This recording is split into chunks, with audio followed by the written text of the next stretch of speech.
We're going to talk about how to put a turbo on a Miata.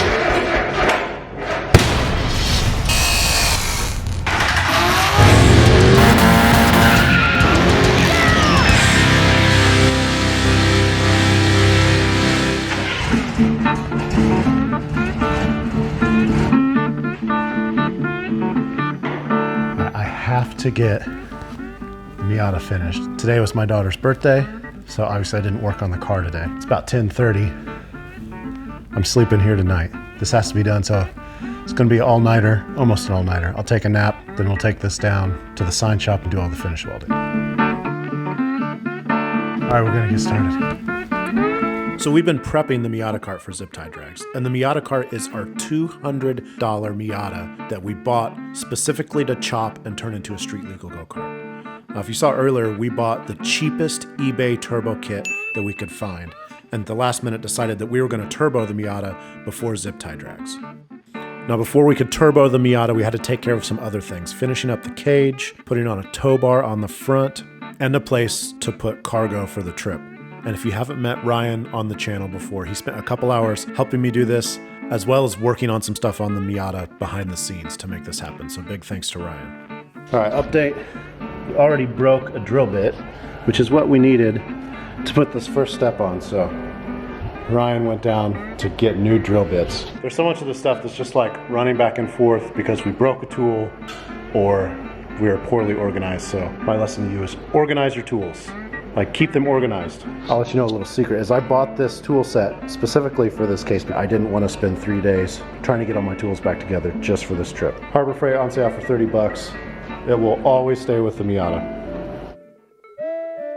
All right, we're gonna talk about how to put a turbo on a Miata. The Mazda PCMs, you can't really do anything with them, so people use standalones or like some kind of other computer system to run if you're doing a turbo. So we're gonna do it the very cheap and easy way, and that's with a fuel management unit, an FMU, which I seem to have misplaced. Okay, so this is an FMU, a fuel management unit, and this is boost referenced. So what you do is you put your return line to your fuel here, and then you run it back to the tank, and then this is your boost reference. So what this does is whenever you have boost, it like stops sending the fuel to the return line, which in turn raises pressure to the fuel rails and the injectors and gives more fuel to the engine. So as you go into boost, that's how you get more fuel without having to use a different computer. So this is like the cheap, dirty way to do this. Some of these are adjustable. This one, these Vortec units work with discs, and I have no idea what disc in this. We're just gonna throw it in and use it, and I'm gonna hook up my wideband O2 and just make sure that we have safe fuel. I don't care if it's too rich, we're just gonna make sure that it's safe so we don't blow something up. Now that the fuel's taken care of, we're gonna move to the hot side of the turbo and make our own turbo manifold. And there's a YouTube channel called Garage Idiots that I watched where they did this, and they took this manifold and they cut this off and then they flipped it over. Seems like a lot of work, especially when you can just drill the new holes to match it up, and then you don't have to do all that cutting and welding.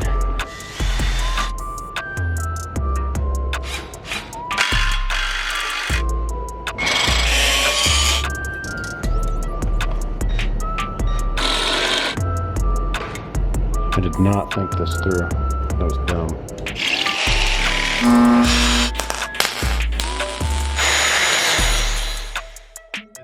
It is Tuesday. In order to make it in time to all the things we want to make, we have to leave tonight.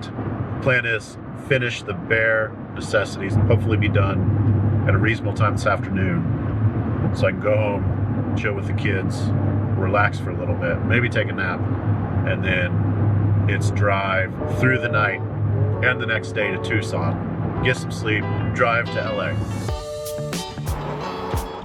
Okay, here's the current state. There is the giant turbo. Actually, it's not giant, it's small.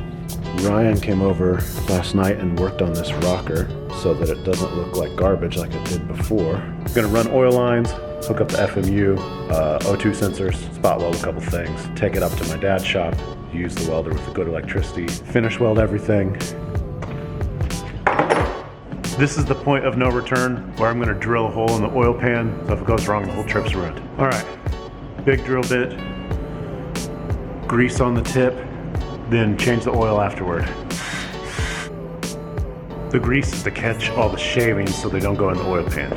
Here's our plug, plenty of tape. Got my oil return hose built. Generally, you want your drain to go straight up and down. They say you can go as far as 45, but we're gonna keep it as close to straight up and down as possible. Okay, now I gotta find the oil line. It's under a bunch of stuff, it's hard to find. All right. Next, I built the exhaust. O2 sensor bungs. Put your thumb between drill and the bung. And then the cold side for the turbo, which we used another one of the cheapest eBay kits we could find that included an intercooler and all the piping. And these little kits are great. After that, we were ready for our first fire up.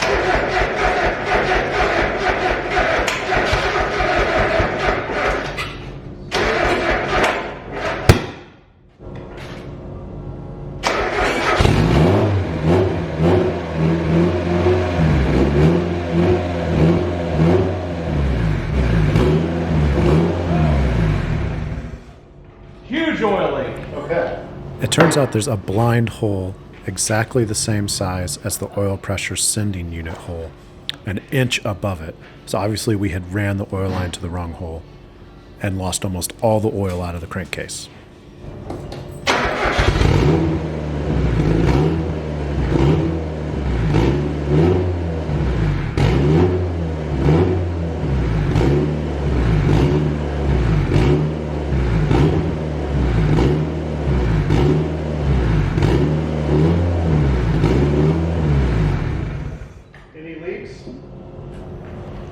No. And by this time it was past midnight and it was past the time that we were actually supposed to leave for Tucson. I kept working through the night, fully welded the entire cage, cut and installed a new plexiglass windshield, and finished up whatever odds and ends there were left. So by the time I was done, it was like 4 a.m. So last night, I think it was last night, I've kind of lost track, worked on the Miata Kart.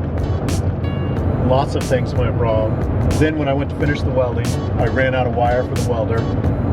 So I went and got more wire out of my welder. I ran out of that. The final thing was that when I went to put the tow bar on, we were going to flat tow this. It didn't fit. I never actually test fit the tow bar in the car. So luckily my dad had his trailer parked outside there, so I just took his trailer, called him in the morning and said, hey, sorry I didn't ask, but I took your trailer last night. He was cool with it. All in all, last night, no sleep except for I pulled over for 10 minutes at a rest stop to sleep for 10 minutes. I've got help today, so somebody drove and I slept. So we are driving straight through to Tucson and then straight through to LA after that, because I should have left 9 hours before I wanted to or something like that. So we drove straight through until about noon on Thursday, where we stopped at an AutoZone so I could finish what was needed on the Miata Kart to drive it the rest of the way to California, which you'll see tomorrow on the next episode.